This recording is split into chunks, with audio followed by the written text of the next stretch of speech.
அனைவருக்கும் வணக்கம். வார்த்தை வியாபாரி சேனலில் இன்றைக்கி ஒரு அழகான கதையை பார்க்கலாம். ஒரு நாள் என்னாகுது, ஒரு பல வியாபாரிகள் சேர்ந்து என்ன பண்ணுறாங்க, வியாபாரம் செய்கிறதுக்காக ஒரு ஊருக்கு போகிறாங்க. ஏன்னா வியாபாரிகள் அப்படின்னாலே இப்போ இருக்கிறது மாதிரியான போக்குவரத்துலாம் அந்த காலத்தில் கிடையாது. அவங்களுக்கு குதிரையின் மூலமாகத்தான் அவங்க செல்றது போயிட்டு வர்றது மாதிரி இருக்கும். அப்படி வியாபாரிகள் என்ன பண்ணுறாங்க, மொத்தமாக ஒரு 10 பேர் சேர்ந்து தான் ஒரு வியாபாரம் செய்யறதுக்காக இருந்தாலும் சரி, பொருட்கள் வாங்குவதாக இருந்தாலும் சரி, அந்த இடத்துக்கு போவாங்க. அப்படி போறப்ப ஒரு வயதான முதியவரும் அவர் கூட பல இளைஞர்களும் போறாங்க. அப்படி போறப்ப என்ன ஆகுது அப்படின்னா, காட்டை கடந்து தான் அவங்க போகணும் அப்படிங்கிற மாதிரியான சூழல் வருது.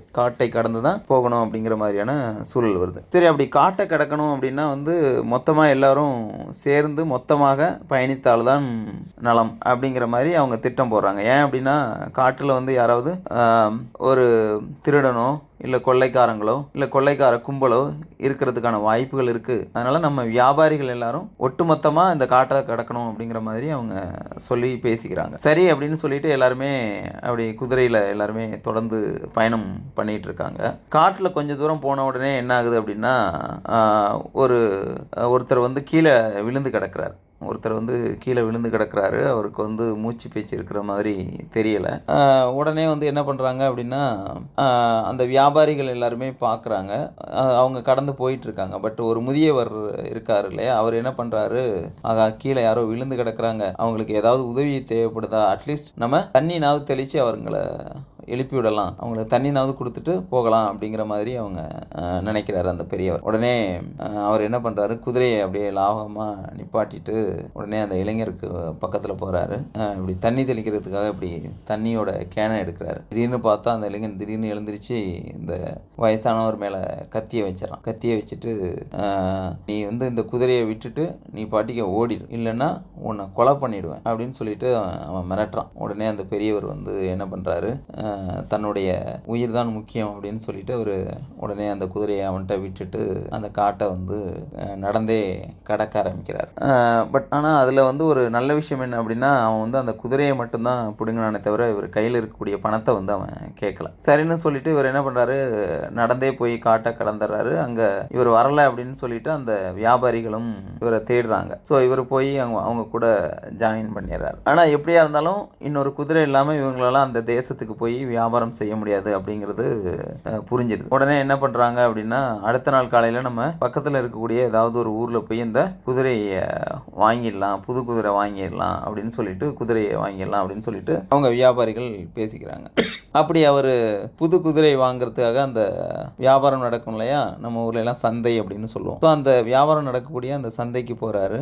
அந்த சந்தைக்கு போன உடனே பார்த்தா இவர்கிட்டேருந்து கைப்பற்றிய அந்த குதிரையை அங்கே வியாபாரத்துக்காக வச்சிருக்கிறாங்க. உடனே என்ன பண்ணுறாரு, இவரை பார்த்த உடனே அந்த வியாபாரத்துக்கு கொண்டு அந்த குதிரையை நிற்பாட்டியிருக்கான் இல்லையா, அவன் ஓட்டுறதுக்கு முயற்சி பண்ணுறான். வாய் விட்டு கத்தணும் அப்படிங்கிற மாதிரி அவன் முயற்சி பண்ணுறான். உடனே இவர் அவனை போய் அவனோட வாயை பொத்திடுறார். இந்த பெரியவர் அவனோட வாயை போய் பொத்திடுறார். அவன்கிட்ட காதில் என்ன சொல்கிறாரு அப்படின்னா, தயவு செய்து நடந்த விஷயத்தை மட்டும் யார்கிட்டையும் சொல்லாத, நடந்த ஒரு விஷயத்த யாருக்கிட்டையும் சொல்லாத அப்படின்னு சொல்கிறாரு. அவனுக்கு ஒன்றுமே புரியலை. என்னடா, நான் தான் திருடுனேன், ஆக்சுவலாக நான் தானே அவர்கிட்ட மன்னிப்பு கேட்கணும், நான் தான் தப்பு பண்ணிட்டேன் அப்படின்னு சொல்லிட்டு அவனுக்கு குழப்பமாக இருக்குது. உடனே அவர் அதுக்கு உண்டான காரணத்தை என்னன்னு சொல்கிறாரு அப்படின்னா, நீ இப்போ இந்த விஷயத்த சொல்லிட்ட அப்படின்னா நாளைக்கு யாராவது ஒருத்தவங்க விழுந்து கிடக்குறாங்க அப்படின்னா யாருமே காப்பாற்ற மாட்டாங்க. உண்மையிலேயே ஒருத்தனுக்கு உதவி தேவைப்படுது அப்படின்னாலும் கூட அந்த சமயத்தில் யாரும் அவனுக்கு காப்பாற்றணும் அப்படின்னு சொல்லிட்டு முன்னாடி நிற்க மாட்டாங்க.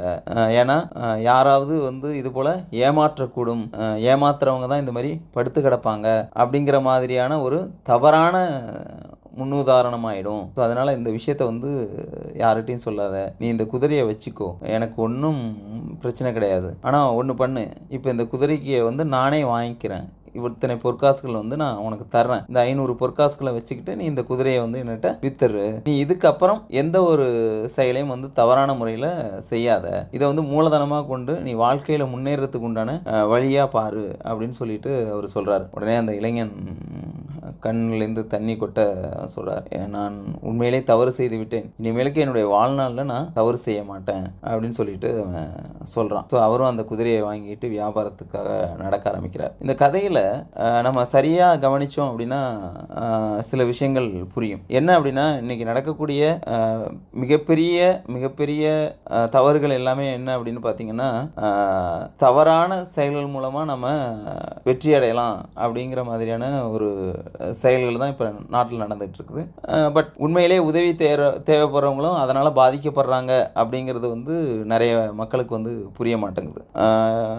இந்த கதையில் வர்றது போலவே நடிக்கக்கூடிய நபர்கள் தான் வந்து நிறைய பேர் ஆயிட்டாங்க. ஸோ அதனால் உண்மையிலேயே உதவி தேவைப்படக்கூடிய நபர்களையும் அந்த பட்டியலில் வந்து அவங்க சேர்த்துட்றாங்க. ஸோ அதனால் நாம் வந்து சரியாகவும் உண்மையாகவும் இருந்தோம் அப்படின்னா நமக்கு வந்து கடவுள் வந்து ஆசீர்வதிப்பார். ஸோ அதனால் யாரும் யாரிடமும் பொய் பேசாமல் நேர்மையாகவும் நீதியாகவும் வாழ வேண்டும் என்பதே இந்த கதையினுடைய நோக்கம். ஸோ வாழ்க வளமுடன் நலமுடன். வார்த்தை வியாபாரி சேனல் உங்கள் அனைவரையும் வணங்குகிறது, வாழ்த்துகிறது. நன்றி, வணக்கம்.